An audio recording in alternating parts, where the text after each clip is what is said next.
Hello and welcome to our next video. In this lesson, we're going to continue where we left off last time, and this time we're going to take a look at doing some pushing and pulling columns to the left and the right.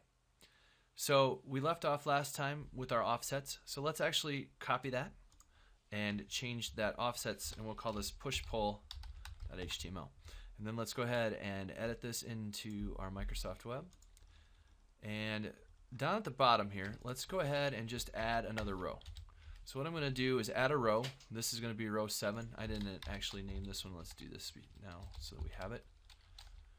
We don't really need IDs for our purposes right now, but if you're going to be using jQuery or some other JavaScript, those selectors, or even your own CSS stuff, those selectors might be important down the road. So it's a good idea just to have them. Anyway, that being said, here's our row.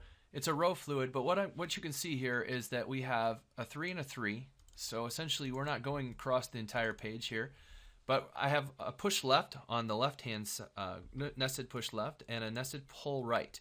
So essentially we could push right or pull left or push left, but essentially what we're doing is adding some CSS styling for floats by putting those onto our class there.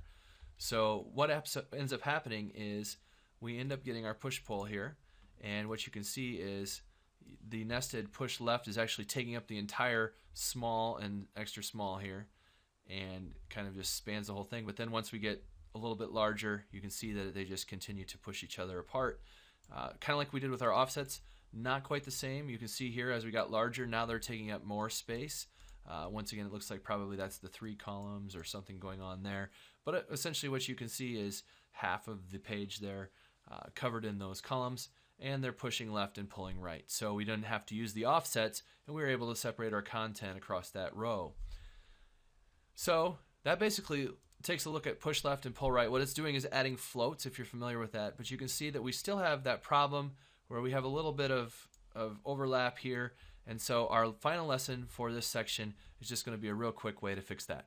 We'll see you then. Thank you very much.